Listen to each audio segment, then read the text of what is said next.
Bon, ben, je vais être votre hôte et votre présentateur ce soir. On va commencer avec une petite plug Hackfest.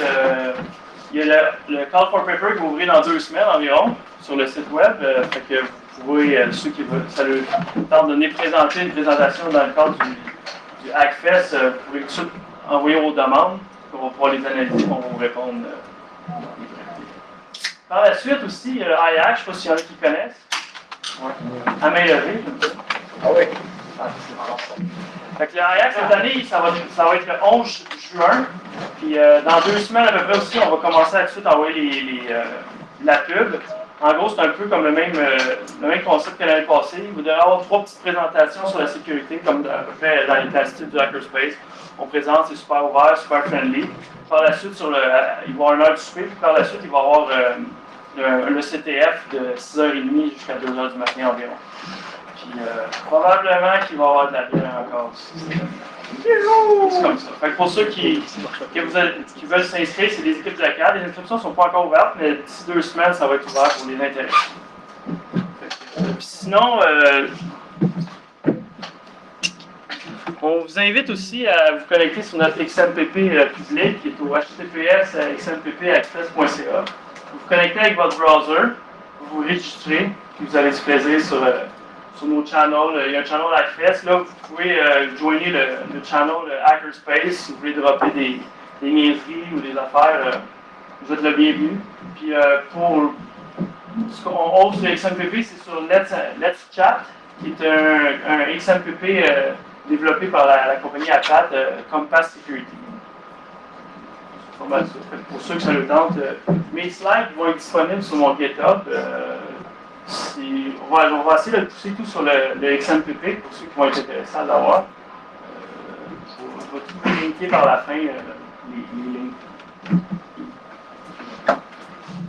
On rentre dans le sujet, là. Mais avant, je vais me présenter parce que c'est mal dit. Moi, je m'appelle Cédric. Je suis présentement analyste en sécurité chez ShareWeb à Sherbrooke, une compagnie de cloud. On fait du hosting de serveurs puis de la répandance. Parce qu'on host les courriels, on peut hoster des VM, on fait du L'hébergement. comment? L'hébergement. Web et courriel et du SharePoint aussi. Présentement, je travaille là. Moi, j'ai fait mon bac à l'Université de Laval. Depuis 2011, je fais partie du Hackfest. Puis j'essaie d'amener à chaque fois une présentation comme celle-ci à chaque année pour partager ma passion de la sécurité. Puis aujourd'hui, c'est sur SSL.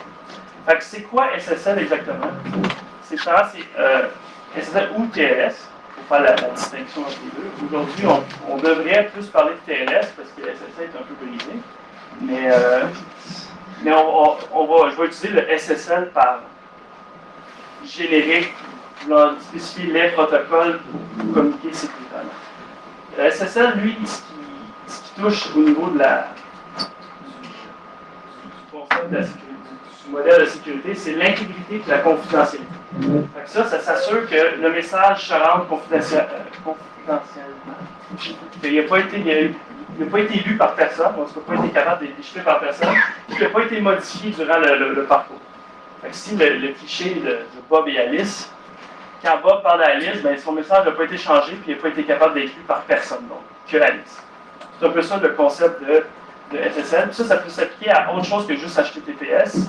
Ça peut être du POP-S, IPAC-S, SMTP-S. Tu peux rapper n'importe quoi avec SSL finalement. C'est vraiment pour faire un canal sécurisé entre toi et un serveur. Fait que ça fait vraiment un canal sécurisé entre. Puis tu peux faire passer n'importe quoi là-dedans. Tu peux envoyer du JSON, ça peut être un API, ça peut être n'importe quoi. La principale utilisation, c'est HTTP. C'est pas mal ça. Il y en a qui ont des questions. Vous pouvez m'arrêter n'importe quand, c'est une discussion ouverte. Si vous ne comprenez pas quelque chose, ça va me faire plaisir de vous l'expliquer. Ou si vous comprenez trop et que je ne suis pas assez bon, vous pouvez le dire aussi. Puis, qu'est-ce que SSL n'est pas? Là, c'est une petite joke de XKCD. C'est un gars qui lit le code de l'autre, puis une fille qui lit le code de l'autre, puis c'est vraiment dégueu. Finalement, SSL, ce que ça fait pas, ça ne sécure pas tes applications web. ça va sécuriser la communication entre ton client et ton serveur. Mais si ton application web est buggée et tout croche, puis ça ne la protège pas des injections SQL, des XSS ou n'importe quoi, ça va juste protéger le hacker pendant qu'il hack ton site, ça va être confidentiel. Il y a juste toi et ton serveur qui va savoir qu'il se fait hacker. C'est pas une protection, c'est une protection d'application, c'est vraiment le canal de communication. Il y a un petit peu d'historique de où c'est que ça vient, depuis quand c'est inventé. La première version qui n'a jamais été utilisée, il y a SSL version 1 qui a été développée par Netscape en 1994. Netscape ont essayé de développer quelque chose qui était justement pour communiquer sécuritairement. Le 1 n'a jamais existé. Après ça, en 1995, ils ont sorti SSL V2. Puis ça n'a vraiment pas pris de temps avant que ça soit vraiment considéré comme broken. Puis tout, déjà, ils ont commencé à sortir un année après, il y a eu le SSL V3. Ça, il a duré un pas mal plus longtemps. Je veux dire, on vient l'année passée à peu près de considérer qu'il était vraiment broken, puis c'est fini. Là. Fait qu'il a vraiment toffé longtemps. En 1999, il y a eu TLS 1.0. Que là aussi, récemment, il y a eu des vulnérabilités au niveau du protocole qui ont été trouvées. En avril 2006, le 1.1, en août 2008, le 1.2, puis il y a un draft qui a été fait pour TLS 1.3. Si vous êtes déjà en retard dans vos versions de protocole, il y en a un autre de plus qui s'en vient, fait que préparez-vous. Probablement ce qui va arriver, comme qui arrive à chaque fois, comme au niveau de TLS 1.2, c'est pas tout qui supporte ça encore, malheureusement, mais si on peut pousser un peu plus pour que les fournisseurs ils s'arrangent pour que ça marche, ça serait le fun, parce qu'il faut être sécuritaire. Puis, il y a deux RFC qui existent présentement qui disent carrément de ne pas utiliser SSL version 2 et SSL version 3. Fait que, pour ceux qui utilisent encore ces choses-là, il y a probablement des bonnes raisons, mais il y a des RFC pour vous appuyer si jamais vous avez besoin de prouver que c'est pas bon. C'est ça. Puis au niveau même de ça, dans la norme de PCI, qui est le standard pour avoir des cartes de crédit, pour pouvoir changer des cartes de crédit, eux autres, ils ne considèrent pas SSL V2, SSL V3 puis TLS 1.0 comme un protocole sécuritaire. Tu es obligé d'utiliser les deux qui restent, les TLS 1.1 et 1.2.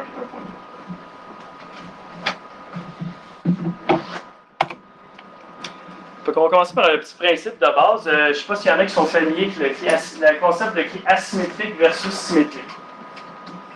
Seulement sur en sécurité, on connaît pas mal ça, mais gênez-vous pas si vous n'êtes pas trop à l'aise. Cachez-vous. Finalement, le concept asymétrique, c'est vraiment là-dessus que SSL se base. C'est en gros, tu as une clé qui sert, tu as deux clés. Tu as la clé privée qui sert à signer le data, puis à décrypter le data. Puis tu as une autre clé publique, elle, tu la donnes à tout le monde. Puis tous les messages que tu t'envoies, ils vont encrypter le message avec ça, ils vont te l'envoyer. Puis tu peux vérifier, avec la clé publique, tu peux vérifier la signature aussi. Tandis que la clé symétrique, c'est que chaque côté de communication, ils ont la même clé. Fait que tu peux décrypter puis encrypter le data avec la même clé. Fait que ça fait que si quelqu'un connaît la clé, ben, tu peux déchiffrer la communication. C'est vite dit comme ça, mais souvent les questions, j'ai. Pourquoi utiliser de l'encryption à l'interne? Je ne sais pas s'il y en a qui ont. Oui, c'est important pour les clients. Nos clients, on ne veut pas qu'ils se fassent hacker dans le wild Internet et tout. Mais à l'interne, c'est tout du bon monde. Il y a personne qui s'est fait hacker. Il n'y a pas. Pourquoi qu'on devrait utiliser se forcer à mettre ça propre et beau avec des vrais protocoles forts et tout? Il y en a qui peuvent.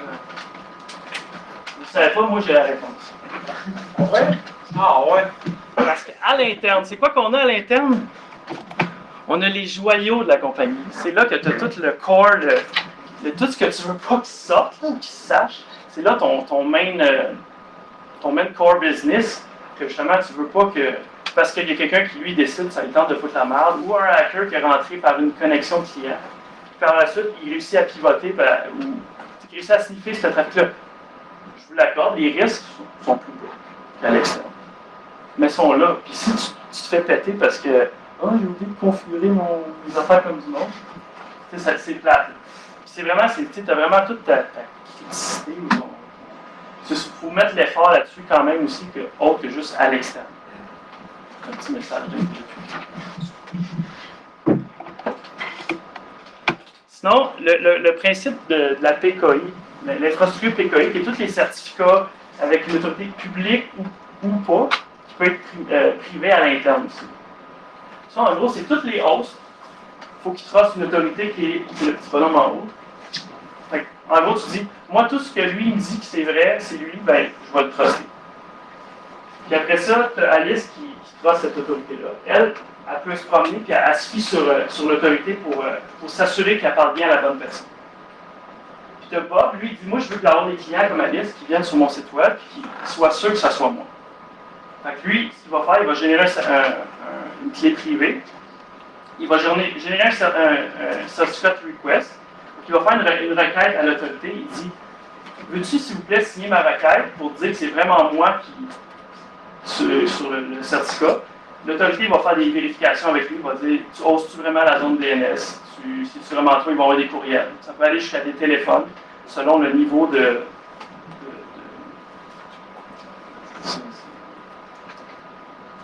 comme le niveau de vérification, parce qu'il y a des différents certificats, tu peux aller juste des vérifications simples à des groupes, vraiment des. Tu sais, quand vous avez le gros carré vert qui dit que c'est vraiment approved, là, il y a des démarches supplémentaires de l'autorité pour s'assurer que c'est vraiment Bob. Après ça, Bob, lui, du moment qu'il se fait signer approuver son certificat, là, il l'affiche à tout le monde, puis il va pouvoir le donner à Alice. Puis Alice va vérifier. Ah oui, c'est vrai. L'autorité a dit que c'est vraiment lui. Fait que c'est un concept, c'est de haut niveau, pas mal. Il y a d'autres fioriture alentour, mais le concept de PKI, c'est pas mal ça. Fait que tu traces des Symantec, des GeoTrust, des grosses compagnies comme ça. GoDaddy qui vont dessus, non, il n'y a pas de. Non, les autres font des sites. Ils en vendent, mais c'est pas eux autres qui signent. Il y en a pas qui signent Starfield qui signent. Il y a Let's Encrypt, qui est un nouveau projet qui commence, que les autres, ce qu'ils veulent, c'est vraiment encrypter l'univers. Parce qu'aujourd'hui, on est en 2016, puis sincèrement, je pense qu'on pourrait se permettre d'avoir des certificats partout. Avoir du HTTP, on n'est plus là, on est prêt à être tout en HTTPS. Je pense que Let's Encrypt, c'est un beau projet. De mon utilisation vraiment minime, il y a certaines limitations. Tu peux pas faire des wildcards, qui est une bonne chose selon moi. Tu peux pas faire des SAN. Je vais en parler un petit peu plus loin. Tu peux pas faire ça. Fait, il y a certaines limitations, mais c'est déjà un très bon début que ça soit gratuit. Puis il y a une appli qui est quand même très agréable. Question? Oui? T'es vraiment bon, là, mais tu peux faire des SAM avec Let's Encrypt. Ok, moi je n'avais pas les SAM là. Bon, ouais. Faut tout qui résolve, par exemple, ça peut être tendance en a un dans la gang, pas. Mais on ne peut pas faire le wildcard, c'est 50%. Ok, bon, on peut faire des SAM, c'est merveilleux, ça va être la fin. C'est ça, je disais, tu sais, quand je dis de la merde, tu sais, venez me couper de même. Ce qui est intéressant, c'est qu'il a commencé en disant t'es vraiment bon. Mais. Ben non, il faut toujours commencer avec un compliment. Fait que, tu sais, un certificat, c'est quoi exactement? Il y a des chaises, je crois? On a une là. Ouais, juste peut-être une minute. Je peux mettre le manteau. C'est quoi un certificat précisément? Précisément, un certificat, ça contient du texte, vraiment. Il dit la version du certificat, le numéro de série, qui l'a signé, comme là, GeoTrust. Il est valide de quand à quand. Après ça, tu as la clé publique que ça contient, le subject name, le CM, pour ce qu'elle site web. Il y a d'autres extensions, comme l'usage des clés, à quoi sert le certificat. Après ça, ça contient aussi l'algorithme de hachage. Là, j'ai mis une qui est désuète, pour vous montrer un exemple. Fait que lui, en gros, comment que le client il vérifie que c'est vraiment le bon certificat, il envoie la signature du hash de cette partie-là. Fait qu'en gros, ce que l'autorité de certification a fait, elle prend tout ça, elle hash, après ça, elle signe le hash, puis elle l'attache au certificat. Puis là, le client, lui, ce qu'il va faire pour vérifier que c'est vraiment le bon certificat, il va aller hacher cette partie-là, il va aller vérifier la signature du d'autorité. Puis il va comparer les deux haches. Parce que une signature, finalement, c'est l'encryption. En gros, toi, en vérifiant la signature, tu déchiffres, là, tu peux comparer les deux haches. Puis si les deux haches fit, ça veut dire que ça n'a pas été modifié, puis qu'il a vraiment été autorisé par l'autorité. C'est pas mal résumé de ce qu'est un certificat. Puis les extensions, il y en a plus que juste les trois. On va mettre ça. OK. Puis comment ça fonctionne l'échange au début, quand le client il parle au serveur? Ça, c'est une image Google que tu veux facilement. Un shake SSL. Et finalement, ça commence toujours par le client, il dit salut serveur, voici les protocoles que je supporte. Les protocoles que je supporte, puis voici les ciphers que je supporte. Les ciphers, ça, c'est toutes pour l'échange de clés, pour l'encryption, puis l'authentification. Fait que ça dit, voici, je supporte ça et ça. Le serveur, par la suite, lui, il va répondre en disant, voici mon certificat, puis voici les clés que j'ai choisies dans ta liste de clés. S'il n'en supporte aucune, il fait juste dire, j'en sois pas, puis ça finit là. Mais là, il envoie là son certificat, puis c'est les clés qu'il a choisies. Après ça, le client, il peut avoir de la vérification client, les certificats clients. C'est optionnel. Mais ça existe. Fait que lui, en gros, c'est que le client, lui, il va dire, il va commencer par vérifier le certificat du serveur. Fait que, il va dire, bon, ça a été échoué par une autorité STRAS. Il est valide encore, selon les dates de validité. Les haches concordent. OK, c'est vraiment lui, je peux y parler. Ensuite, le client va commencer à parler au serveur. Puis, il peut envoyer, s'il a besoin d'un certificat client, le client va envoyer son certificat. Le serveur va le vérifier. Sinon, comme, mettons, la majorité des sites web, comme, mettons, Facebook, tu n'as pas de certificat client. Le client, il se connecte, le serveur répond. Après ça, le client, il finit l'échange de clés. Ça dépend du cipher utilisé. Fait il va juste rester générique, mais ça peut changer un petit peu. Mais finalement, le client, il envoie, avec la clé publique du serveur, une clé de départ. Puis après ça, le serveur, après ça, le serveur, il peut commencer à parler avec il change au cipher qu'ils ont décidé. Puis après ça, le détail. C'est pas mal le général de ce qui à peu près ressemble. Comme je dis, ça change selon les ciphers, selon les versions, mais en gros, c'est pas mal ça. Les clients se connectent, il dit je supporte ça, le serveur il dit moi j'ai pris ça dans ce que tu possèdes. Le client vérifie le certificat, puis par la suite, okay, le client renvoie la clé qu'ils vont utiliser pour échanger. Il swap au cipher, là ça il s'échange en clé. Fait que c'est pas mal ça. Oui? La signature. Est-ce qu'ils font l'équivalent pour tout ce qui est algorithme de signature? Si tes paquets sont signés par si par exemple tu peux avoir un certificat qui signe ton SSL et un qui est utilisé pour la signature du trafic à l'intérieur. Ça c'est dans les ciphers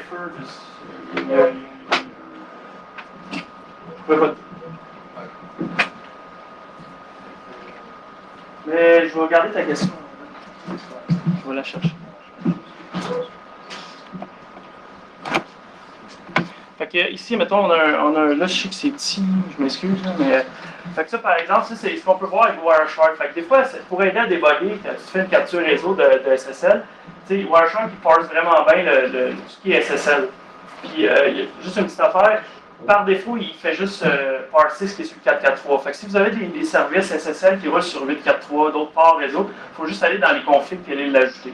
Pour qu'il puisse parser et considérer, parce que sinon, il va juste le considérer comme du trafic TCP, puis quand tu vas l'ouvrir, ça va être du n'importe quoi. Il ne sera pas parsé. Fait que là, ici, on voit un paquet qu'un client a envoyé. Fait que ici, on peut voir ici la liste des ciphers. Puis un petit peu plus haut, on peut voir la version de protocole qui veut, version 1.2. Il dit, moi, je veux parler en 1.2, voici mes ciphers. Il est là. Par la suite, il y a un autre. Ça, c'est la réponse du serveur. OK, c'est petit aussi. Mais ici, on voit que le cipher que le serveur a décidé. Puis, il a décidé qu'il allait continuer avec la version 1.2 dans l'Handshake. Fait qu'ici, on peut voir que puis un peu plus bas, on peut voir aussi bas, on peut voir le certificat aussi dans le. Fait avec Wireshark, on peut aller chercher le certificat aussi si ça nous tente. Bon. Fait que là, moi, ça a déjà été mon cas. Là. Il y a plein de sortes d'extensions quand tu veux configurer du SSL. Il y a des .pem, .dar, .cat, .source, .request. .p. Là, c'est qu'est-ce qui est quoi? En gros, tu as deux encodings pour enregistrer les certificats. Tu as des PEM, le nom ne veut vraiment pas dire ce que c'est, mais c'est Privacy and Chess Mail. Mais finalement, c'est la version base 64 du certificat. Pour moi, c'est la plus facile, la plus agréable à transporter. Tu envoies ça dans un courriel, tu sais, ça se promène bien. C'est du texte. Fait que ça va être. Sinon, il y a le format DER, qui est comment la version binaire du certificat. Fait que ça, c'est ça qui arrive, c'est que des fois, selon comment le gars s'étend, c'est que l'extension n'a pas rapport avec l'encoding. Des fois, ça va être des points PEM, mais c'est une clé. Moi, j'aimerais mieux qu'on mette la bonne extension, mais des fois, ça peut arriver. Tu vois un point PEM, mais c'est ta clé. Des fois, ça peut être ton certificat, puis c'est ça qui est mélangeant des fois. Mais juste pour vous dire, il y a deux encodings. Quand c'est en PEM, en format PEM, au moins, tu peux l'ouvrir, puis ça dit c'est quoi. Ça va commencer par begin key, private key, begin CSR ou begin certificate. Fait que tu sais déjà c'est quoi, juste en ouvrant le TXT au moins.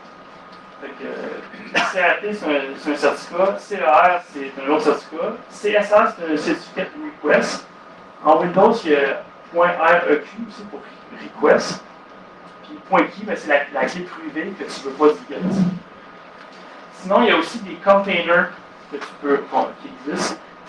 C'est en binaire, je crois, mais c'est des containers qui contiennent finalement, pour le PKCS, la norme dit que c'est juste les certificats puis la chaîne de certificats. Je ne sais pas s'il y en a qui sont familiers avec la chaîne de certificats. On considère que finalement, ça contient juste les certificats et la chaîne.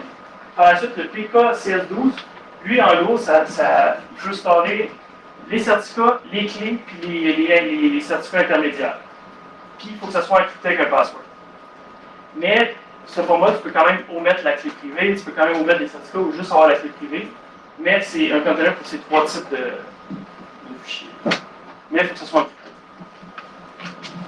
Je ne sais pas si ça démélange un peu toutes les. C'est où qu'on trouve les vulnérabilités dans SSL? C'est quoi les différents types? C'est quoi qui est le plus les grandes catégories?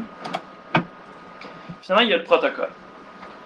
Le protocole, ça c'est les trois qui sont considérés les vulnérables aujourd'hui, et qu'on ne veut pas avoir.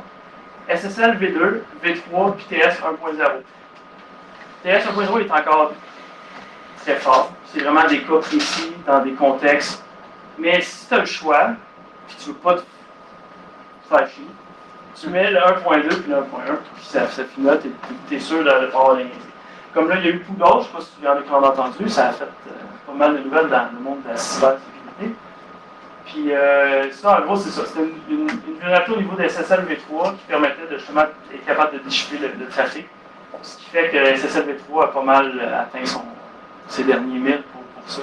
Puis le TS 1.0, dans certains contextes, qui peut être downgradé aussi pour déchiffrer, qui est pour. Fait que ça, le protocole, ce qui est super le fun avec ça, c'est que ça ne se patche pas. Tu peux rien faire. Tu peux mitiger dans certains contextes, mais le seul moyen de vraiment se départir de la vulnérabilité, c'est de ne pas l'utiliser. C'est pas mal ça. SSL V3, tu ne peux rien changer si le protocole est comme ça. C'est ça la norme, tu ne peux rien faire. Fait que c'est plate. Mais pour au moins, il nous en reste encore deux. C'est pas pire, on est encore assez. Mais le jour où il y a un chercheur Google ou un russe à quelque part qui sort qu'une vulnérabilité intéresse 1.2, ben là, on pourra capoter un peu plus. Sinon, il y a des bugs d'implémentation. Puis là, c'est strict. Un grand homme de ça. Il parle d'où? Comme, finalement, l'implémentation, c'est comment ça a été codé. Finalement. Le protocole, il dit qu'il faut que ça fasse ça. Mais il y a des vulnérabilités à côté parce qu'il a été mal codé. Parce que, comme ici, mettons, des certificats de validation flop avec les Android. Certains Android, carrément, que il ne check pas si le certificat est valide, il s'en fout, il fait juste solliciter. C'est pas la faute du protocole, c'est pas la faute c'est le développeur, il a juste implémenté ça tout croche. Puis ça a donné que tu as une vulnérabilité à cause de ça. Puis dans ces cas-là, comment les détecter? Faut que tu le testes. C'est quand même plus compliqué que juste scanner le serveur. Scanner les clients, c'est ça qui est le plus difficile. Mais ça se fait. Il le fait. SSL Lab, je sais pas si tu connais, ils ont sorti Check bank. Pour vrai? Ah ouais! Sinon, il y a eu, dans OpenSSL, il y a eu une CVE 2016 qui générait finalement des wikis, des clés faibles des clés faibles privées, fait qu'il était capable de guesser les clés privées puis déchiffrer le trafic. Il y a eu Microsoft, c'est une messe de ça fait longtemps. Mais tu avais vraiment un remote code execution dans la fonction SSL. Il y a Heartbleed, ça n'a pas vraiment rapport avec le SSL, mais tu étais capable de domper toute la mémoire par une librairie qui faisait du SSL, par une feature qui s'appelait le Heartbeat, qui faisait juste s'assurer que l'autre bord il venait à la communication ouverte. Il y a eu Logjam aussi. Fait que ça, c'est tout au niveau vraiment du code. Le protocole, le protocole, il dit comment faire, les ciphers marchent, mais c'est juste comment ça a été développé ou mis en place que c'est du code. Je ne dis pas que c'est facile à trouver. Pour ceux qui lisent, ils font de la revue de code SSL, bravo. Puis l'autre vulnérabilité, c'est la force des ciphers. Puis cette petite image-là, elle est super le fun, fait que je l'ai mis dans mon jour, mais moi je comprenais rien de ce que ça voulait dire. Puis là, j'ai fait ça, c'est juste ça. Fait en gros, ça te dit le protocole que le cipher est dessus. Après ça, tu as le key agreement, comment l'échange de clés se fait. Le protocole pour l'authentification. Après ça, c'est la clé symétrique. Ah aussi, ça, je vous entends. C'est très important. En gros, pourquoi on utilise les clés publiques, les clés asymétriques, la clé asymétrique ou les clés publiques, asymétriques ou symétriques? C'est que les clés symétriques, c'est super léger pour le CPU, c'est rapide, c'est pas compliqué. Tandis que les clés publiques puis privées, c'est lourd, c'est assez dur à calculer. Ça, c'est l'échange de clés initial est lourd. Mais après ça, SSL, TLS, la façon que ça fonctionne, c'est qu'au début, ils commencent à utiliser les clés asymétriques. Par la suite, ils switchent à une clé symétrique. Mais étant donné qu'au début, c'était chiffré, la communication, tu ne peux pas voir les clés symétriques qui ont été utilisées. Puis au niveau du protocole, ils changent souvent une clé symétrique. Tout dépendamment du protocole, ça change. Au niveau de la quand ils communiquent, ça peut changer autre chose. C'est ça, ici, tu as le cipher de clés symétriques, la grosseur des clés, puis le hash pour vérifier que le message n'a pas été modifié. C'est quoi le meilleur moyen de savoir si lesquels sont bons, pas bons, puis tout? Il y a des références sur Internet. C'est pour ça que la présentation s'appelle SSL pour les non-cryptologues. Je ne suis pas mathématicien, je ne peux pas te dire pourquoi AES 256 GC c'est meilleur que l'autre qui. Il y a des références sur Internet qui existent. Si vous tripez crypto, je vous invite à lire là-dessus et vous rendre meilleur. Mais il y a des références comme Mozilla, j'ai mis la référence plus loin. Il dit carrément, ça c'est les ciphers, les top-notch ciphers pour être vraiment le plus sécuritaire.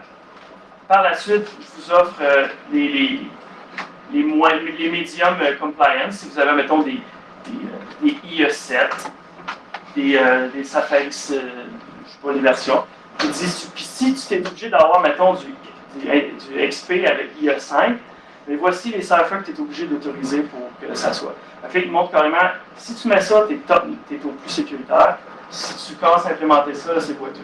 Comme là-dedans, il y a eu RC4 récemment, qui est maintenant considéré comme plus sécuritaire.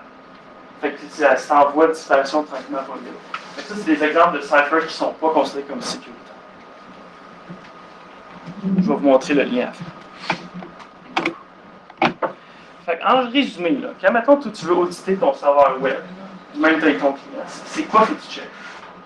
Faut que tu vérifies les protocoles acceptés.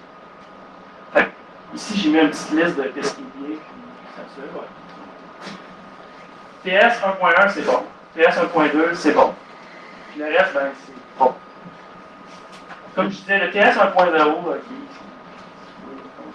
mettons que tu as vraiment besoin de l'avoir, tu peux le laisser. Mais si tu peux t'en passer, tu l'enlèves tout. Ça va être fait, ils vont te passer. Comme les ciphers, le RC4, MD5, 3DS, c'est tous des ciphers au niveau des ciphers qui ont. C'est plus bon. Patcher vos affaires. C'est le plus facile, je pense, des affaires à patcher. Tu prends ta patch Microsoft, tu l'appliques, et voilà, tu montres que c'est tout est fait. Ça, c'est beaucoup au niveau des implémentations que ça va corriger. La grosseur des clés. Un certain temps, c'était à 1024. Là, le minimum qu'on peut se permettre, c'est 2048 ou 4096.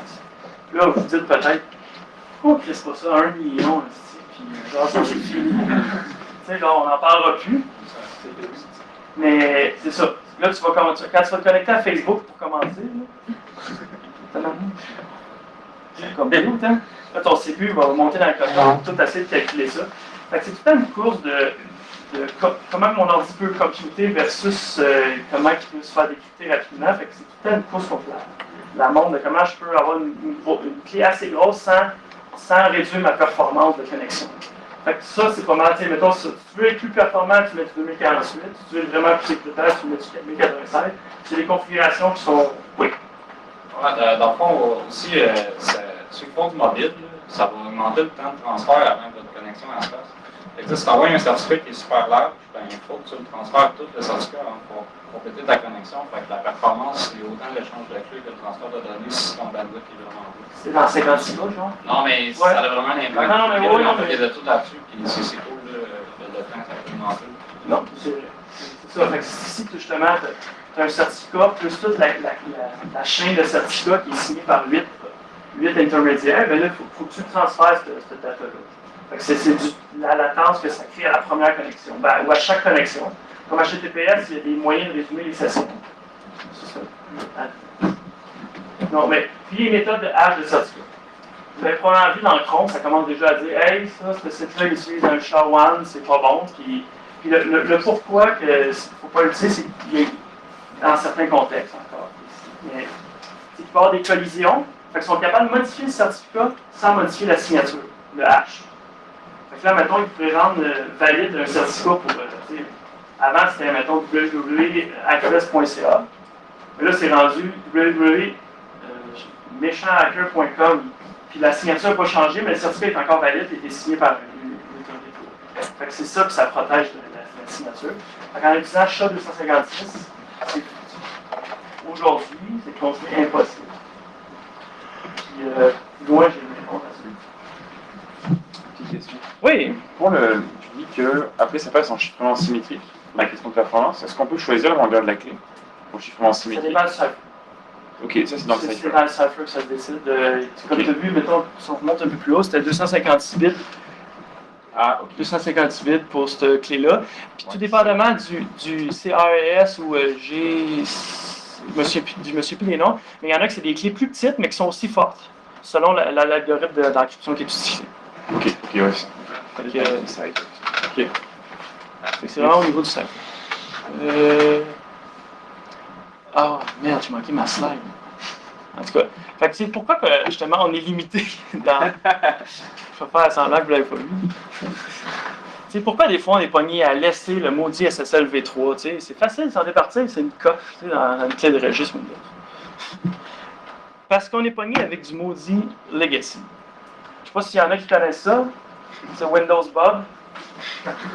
Windows quoi? Windows Bob. C'est une tentative de Windows de faire un système d'exploitation agréable et super user-friendly. Si vous vouliez d'aller sur Internet,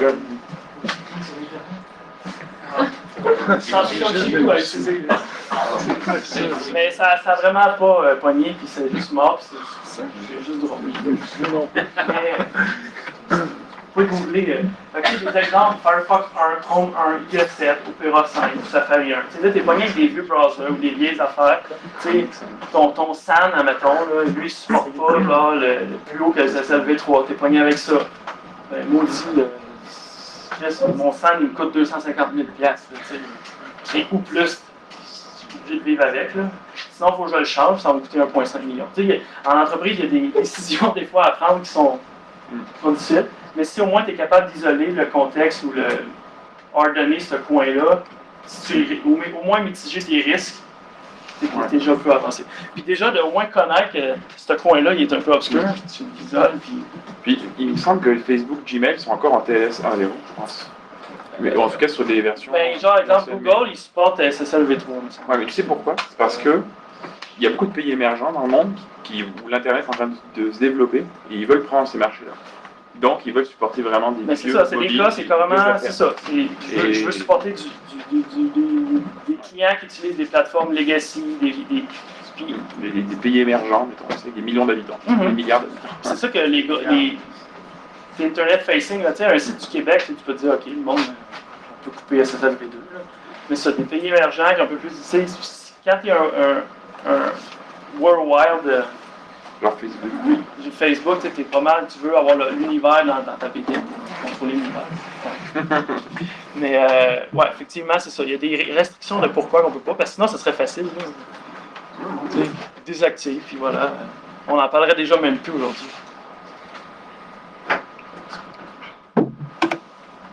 Bon, les outils qui peuvent vous aider à analyser, détecter, auditer votre parc ou vos serveurs ou clients. Ça, c'est des ressources en ligne qui existent. Je vais toutes les. Ça vont être accessibles sur mon site. SSL Lab pourrait. Tout ce qui est Internet Facing, c'est vraiment une excellente ressource. C'est gratuit. Je ne sais pas si c'est une limite, là, mais à 300 par seconde de requête, peut-être qu'ils chargent plus, mais vous avez un site de compagnie, vous voulez juste voir. Puis ce qui est le fun, c'est que ça te donne une note comme à l'école. Ça te donne un A, B, C, une D, un F ou T quand t'es Ultra, je pense. Mais. T'es déjà rendu là? Non. Ok.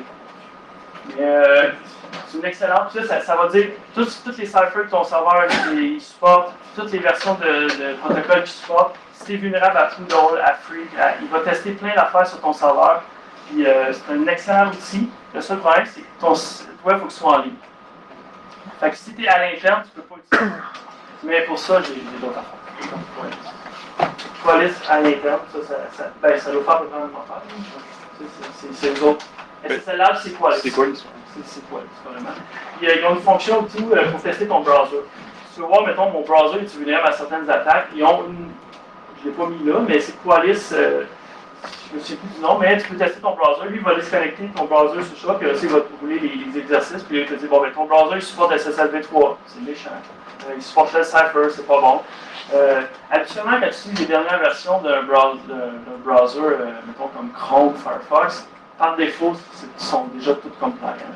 Mais Qualys, c'est-tu fait par SSL Lab? Oui, il y a cette. Ok, c'est SSL Lab. Ouais, Qualys est en haut, puis là, ils font comme des affaires comme SSL Lab. Parce qu'il y a un GitHub, SSL Lab, je pense qu'on va ça d'abord. Il y a un GitHub. SSL Lab, il y a du GitHub, c'est comme un petit tool. Ben, ça se peut qu'ils développent des tools de SSH, je sais qu'ils sont forts là-dessus, puis ils font bien ça. Je vous conseille d'aller voir ça. Bad SSL, Guillaume m'a linké ça. Vous connaissez SSL, j'avais des questions aussi. Puis Bad SSL, je veux savoir c'est quoi une mauvaise implémentation de certains cas. Ben, il y a carrément une liste de sites web que les autres postent. Si vous ne pouvez pas chez les gens, c'est les autres. C'est vraiment, mettons, c'est short public key, private key.badSSL.com. Tu y vas, puis là, tu vois le certificat, les petites clés. Il y en a, c'est support SSL V3. Là, tu le vois, oui, c'est support. Il est signé en SHA-1. Fait que tous des exemples de mauvais exemples. Fait que des choses à ne pas faire, carrément. Fait que des fois, vous voulez juste tester vos tools que vous développez vous autres-mêmes pour voir, tu sais, quand ils ne supportent pas SSL V3, si c'est vrai. Fait que vous pouvez faire des tests sur ça. C'est une belle ressource en ligne. Ben, ça, c'est un petit tuto en ligne. Si mettons, vous avez un CSR, puis vous êtes paresseux, puis vous ne voulez pas utiliser OpenSSL pour voir ce qu'il y a dedans, mais il faut juste paster le CSR, puis vous allez voir le contenu. Sinon, lui, c'est vraiment le fun, c'est ici. C'est toute une liste de choses pour générer des CSR, puis des certificats. En gros, mettons, tu es dans Exchange, là, tu dis comment je gère, ça te montre où aller. Si tu es dans ARS, ça te dit où aller. Mettons, ça te dit, bon, ben, moi, je suis en Linux, fait que j'ai OpenSSL, ça te dit les commandes en OpenSSL, ça te dit en PowerShell comment le faire. Il y a tout plein d'outils, une base d'outils, comment générer des certificats. Fait que, tu sais, des fois, c'est un peu intimidant au début, mais avec ça, sincèrement, que tu fasses du IRS, n'importe quoi, c'est une belle base de données pour générer des certificats. Il y a des CSR, parce que c'est le job plus possible pour ça. Puis un bon document de Mozilla. Mozilla, je considère qu'il travaille vraiment fort sur s'assurer que les autorités de certification soient les bonnes, soient respectées, qu'ils soient conformes. Ils font un beau travail là-dessus. Puis ils donnent beaucoup de ressources pour comment, c'est quoi les conflits que ça te prend pour être sécuritaire avec SSL. Ça, c'est le site web qui parle de TLS. Mais non, de SSL. C'est pas mal ça. Ça, c'est les ressources en ligne que je propose. Sinon, pour checker les protocoles ou les ciphers supportés, il y a Nmap qui le fait bien, qui est une plateforme. Juste en spécifiant le script SSL Linux Cipher, il va lui dire bon, ben, il supporte tel protocole puis tel cipher. Là, un exemple, c'est chez ShareWeb. Test SSL qui est carrément un point, un bash script qui va se mettre en avant de OpenSSL. Des fois, ça fait un peu peur, OpenSSL, des commandes. Okay. Lui, il va carrément caller OpenSSL et faire tous les checks que tu peux faire manuellement. Fait qu'en gros, il va vérifier les versions de Cypher. Il va aller voir s'il est vulnérable à tout d'autres. Il va tout lister ça, puis il va dire ça c'est oui, ça c'est bon, ton certificat est expiré. Il va tout les lister. Il y a SSLize aussi sur Linux. Puis là, j'ai l'air fatigué avec Linux, là, mais sincèrement, pourquoi c'est tout le temps sur Linux? Parce qu'il y a OpenSSL là-dessus. OpenSSL est vraiment un outil extraordinaire. Ici, mettons, on peut tester la version de protocole avec OpenSSL. SQL, pour les gens qui ne savent pas, mettons, je veux juste me connecter en command line, parler directement à mon service SSL. Tu sais, des fois, tu te dis, je ne suis pas trop là. OpenSSL, SQL, connect, tu dis après si tu veux te connecter. Lui, tu vas te connecter, après ça, tu vas pouvoir rentrer manuellement mettons, ton HTTP, puis header, puis tout, si tu veux. Là. Il y a certains contextes que tu veux le savoir, là, mais ça peut être intéressant. Et avec ça, tu peux tester les ciphers utilisés, les versions de SSL. Il y a une petite affaire, dans les dernières versions de Linux, SSL n'est pas ça fait longtemps, mais OpenSSL n'est pas compilé avec la SSL V2. Fait que des fois, tu peux essayer de vérifier si ça marche, mais ton OpenSSL n'est pas configuré pour supporter SSL V2 lui-même. C'est pour ça qu'il y a gros des outils en Linux. C'est qu'OpenSSL, justement, lui, tout le wide, il fait tout. Puis en Windows, moi, j'ai développé quelques scripts en PowerShell, puis tu as tout le temps, ah ouais, mais c'est vrai, le Windows ne supporte pas dans tel contexte, 1.2, là, j'ai eu de la difficulté. Mais il y en a qui pourront venir ici me contredire.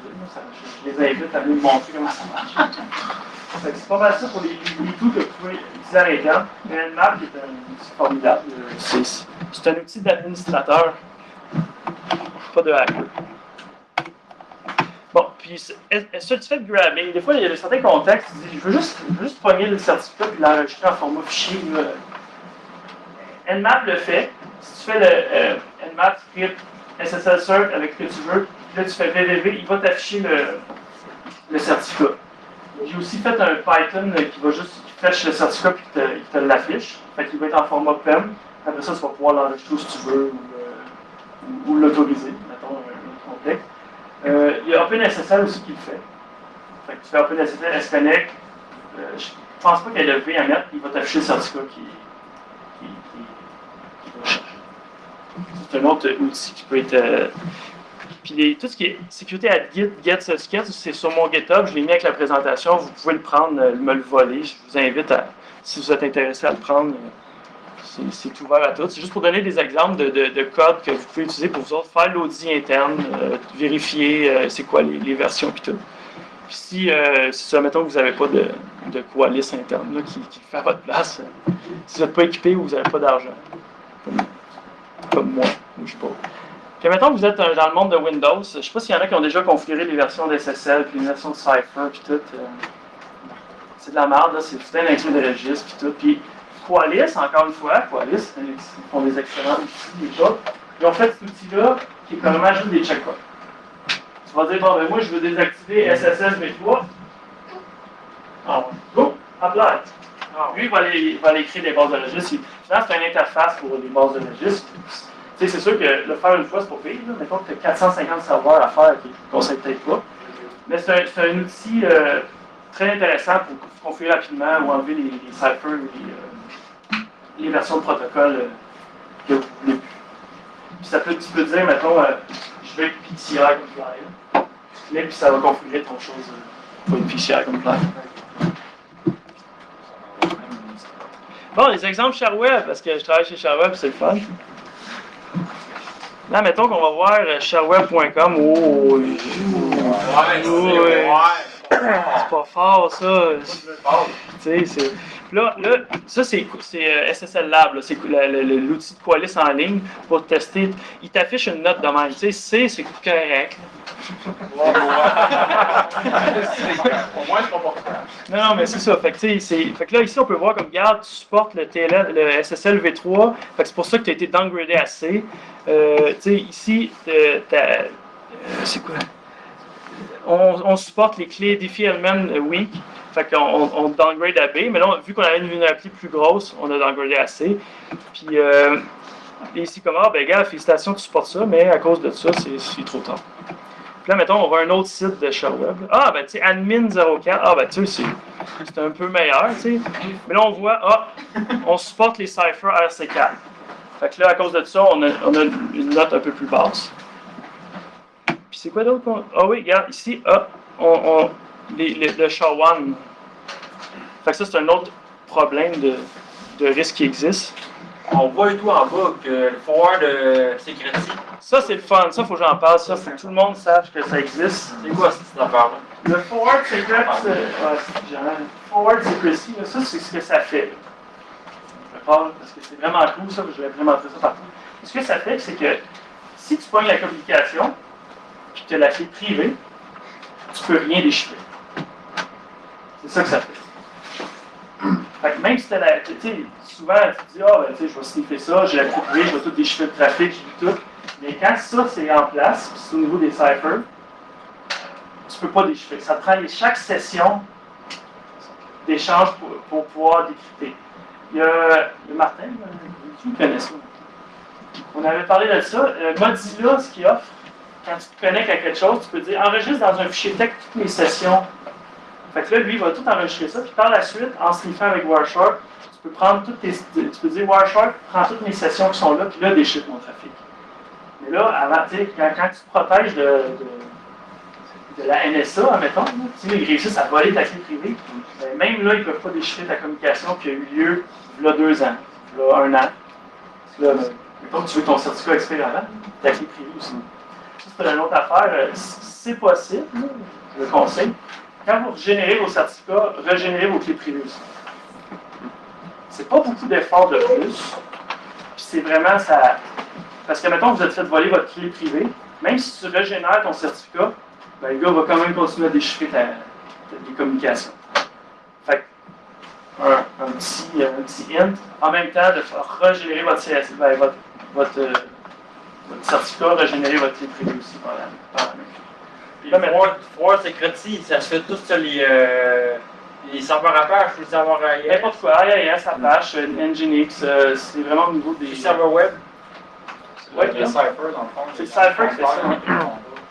C'est au niveau, ben c'est ça, il faut que ton serveur web, il supporte les ciphers qui font du script forward, c'est possible. Les clients aussi supportent Ouais, certains points. faut que le client supporte aussi, parce que oui, même si ton serveur le fait, si ton client il n'est pas capable de faire ces ciphers-là, ben ça finit juste que tu downgrades à... Parce que souvent, les sites web, ce qu'ils font, c'est oui, voici mes ciphers qui supportent... c'est précis, puis voici les ciphers normales qui ne font pas du forward, mais qui sont considérés secure, mais qui ne le font pas. Fait que si un client qui est un peu plus legacy, qui peut quand même se connecter, cette communication-là va être déchiffrable avec la clé privée. Si ton client, que lui, il est capable de supporter les ciphers avec le forward secrecy, il va l'utiliser et il ne sera pas capable de déchiffrer la communication. Tu sais, quand Heartbleed est apparu, il y a des gens qui avaient des théories qui disaient que quelqu'un qui avait sniffé du trafic pendant des années contenant des numéros de carte de crédit, qui s'était gardé ce trafic, avec Heartbleed, tu pouvais à un moment donné voler la clé privée. Donc, ça veut dire que Ce tu genre de cas. Ouais. aurais pu prendre la clé privée et décrypter tout le trafic que tu avais sniffé des années auparavant avec, mettons, des Ouais, mais numéros mettons de carte. ça. Mettons, il y a 5 C'est- ans, et- de et sniffé ça, du trafic. Ouais. Et là, le gars, à chaque fois qu'il a renouvelé son CSR, lui, il n'a pas généré sa clé privée, fait que c'était toujours la même. Puis là, Mané s'est fait voler sa clé privée. Ils ont été capables de tout déchiffrer le trafic d'avant si il ne soit pas C'est ça. le secret force. On va aller voir des configs meilleurs. Oh, ça va, ok, c'est pas meilleur, on va aller. Ah, ok, Cumulus, ok, ça c'est pas pire. Cumulus. Bon, fait que là, ici, tu vois, on voit, le seul pourquoi qu'on n'a pas, la seule raison pourquoi qu'on n'a pas de A+, c'est parce qu'ici, on n'a aucun cipher qui supporte Forward Circle PSS.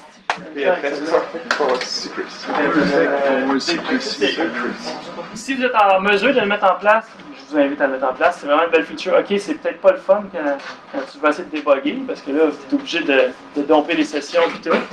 Mais bon, c'est au nom de la sécurité. Puis là, c'est quoi la prochaine étape? Là, j'ai tout configuré mon serveur, il est bleeding edge, puis tout, puis il va bien. Là, j'ai A+, sur Qualys, je suis prêt. Au niveau de l'applicatif, tu peux rajouter des fonctions. Il y a le HTTP Strict Transport Security qui dit carrément, moi, quand tu me parles, c'est en HTTPS, juste ça. Parce que des fois, il y a du mix content, je ne sais pas si ça vous dit quelque chose. Ça veut dire qu'il y a certaines parties du site qui sont en HTTPS, il y a certaines parties qui sont en HTTP. Peut-être dans les années 95, c'était le fun parce que ça optimisait. Mais aujourd'hui, avec la bande passante qu'on a, puis ça, on n'a plus de raison de ne pas être en HTTPS, selon moi.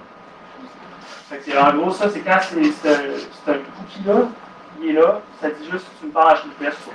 Puis je te dirais que pour moi, tous les derniers browsers le supportent cette feature-là. Il y a le certificat MQTT pinning.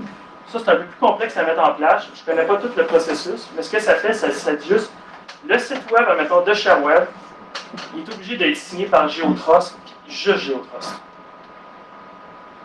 Fait qu'en gros, même s'il y a une autre autorité qui se fait hacker, il signe des certificats à ShareWeb, par exemple, ben, mon client va arriver comme non, moi, le certificat de pinning, ce qu'il dit, c'est que le certificat doit être signé par GeoTrust.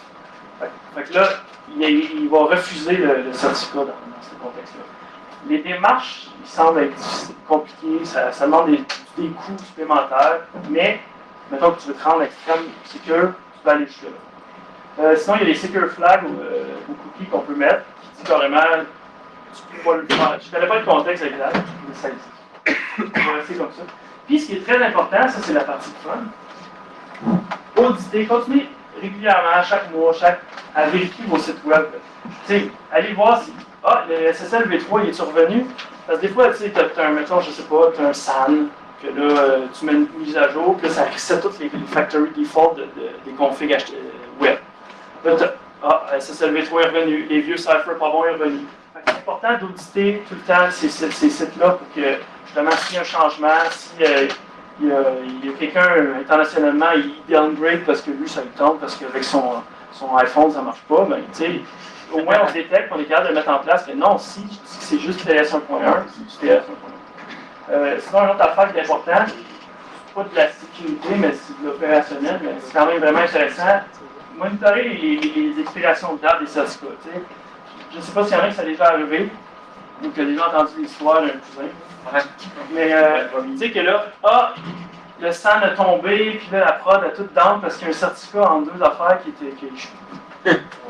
Fait que tu sais, c'est ça. C'est important de sauvegarder une liste de tous les certificats quand ils expirent, ou de les monitorer en scannant les nouveaux certificats. Il y a différentes approches qui peuvent être intéressantes, mais c'est important de se garder une liste de ça parce que justement, tu ne veux pas que ton site web primaire, ben là, aujourd'hui, il est expiré. Là, tu es en mode panique. Sinon, rester à jour. Là, c'est ça la petite porte que je disais tantôt. La sécurité d'aujourd'hui, c'est pas la sécurité de demain. Fait que demain, peut-être que TS 1.1 va être la mort. Il y a un chercheur quelque part qui va trouver une méga vulnérabilité, puis tous nos sites web vont être vulnérables. C'est important de se garder à jour, de vérifier un peu les nouvelles, puis aller se baser sur des tiers de confiance, comme Mozilla, mettons, que les autres, ils sont à cheval là-dessus, ils connaissent ça, c'est des domaines, c'est des mentors en RSSL, un peu. Fait que c'est quand même important, c'est ça. Aujourd'hui, c'est SHA 256. Dans 2 ans, qui sait, ça sera peut-être autre chose. Mais pour l'instant, tant que tu auras plus sur Qualis. C'est la fin. Est-ce que vous avez des questions? Êtes-vous déçu, content? Vous avez eu soif? Eh oui, parce que là, c'est ça l'aventure. On est réservé aux 3 brasseurs. Ceux qui veulent venir prendre une bière, vous êtes tous invités. Ah, oui. Ouais. Je sais qu'il y en a qu'il faut qu'ils retournent à la maison, cajoler les amis. Mais vous êtes tous le bienvenus à vous joindre à nous. Puis, c'est pas mal ça. Fait que questions, réactions? Poudre, c'est quoi ça, poudre? Poudre, c'est une vulnérabilité. C'est paladin over a record attack. Je sais pas si c'est quoi le nom exactement, mais c'est une vulnérabilité au niveau du protocole SSL. Ouais, c'est ça le 3, oui. Bon, ouais, merci. Est-ce que tu as entendu parler de la transparence des certificats? Non. Pardon. Google est en train de mettre ça en place. Ajouter des infrastructures de monitoring et de d'éditing de son certificat. Je sais pas si jamais tu avais là-dessus. Non, je n'ai pas entendu, mais je me regarde maintenant.